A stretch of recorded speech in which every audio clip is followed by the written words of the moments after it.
ఏదైతే దెబ్బకి దెబ్బ అన్నటువంటి కాన్సెప్టే ప్రస్తుతం మన సైన్యం చేస్తున్నటువంటిది. అందులో అత్యంత ప్రధానమైనటువంటిది కాశ్మీర్లో ఓవర్ యాక్షన్ చేసే వాళ్ళని ఎవరిని వదిలిపెట్టమన్నటువంటి సంకేతాన్ని చాలా స్ట్రాంగ్గా ఇస్తుంది.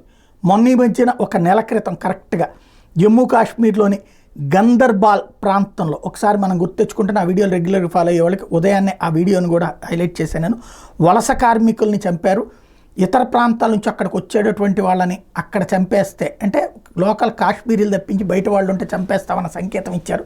తద్వారా అక్కడ అభివృద్ధిని అడ్డుకునే కుట్రలు చేస్తున్నారు. చనిపోయిన వాళ్ళు బీహార్ వాళ్ళు వీళ్ళు ఉన్నారని ఆ రోజునే మనం మాట్లాడుకున్నాం. అయితే వలస కార్మికులతో పాటు ఒక డాక్టర్ని కూడా చంపేశారు ఉగ్రవాదులు. టోటల్గా 7 చంపేశారు. ఈ మొత్తానికి ఇదివరకు అయితే కనుక ఆ స్పాట్లో ఎవరు దొరుకుతారు చుట్టుపక్కల ఇది లెక్కేసేవాళ్ళు. అలా కాకుండా ఎన్ఐఏ విచారణ చేస్తుంది. ఆ తర్వాత సైన్యం ఇక్కడ రంగంలోకి దిగింది. అప్పుడు ఆ టైంలో ఉగ్రవాది జునైద్ అహ్మద్ భట్ ఈ పని చేశాడు అన్నటువంటిది సీసీటీవీ రికార్డుల్లో వచ్చినటువంటి పిక్చర్ని బట్టి కనిపెట్టారు. వాడిని పేరు ఏంటంటే జునైద్ అహ్మద్ భట్. వాడిని ఇవాళ తాజాగా భద్రతా బలగాలు జమ్మూ కాశ్మీర్లోని డాచిగ్రామ్లో కాల్చి చంపారు.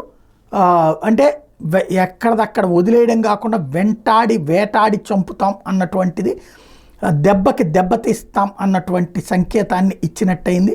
తద్వారా ఇంకొకసారి ఎవరైనా చేయడానికి భయపడేటటువంటి పరిస్థితి క్రియేట్ చేయగలిగారు.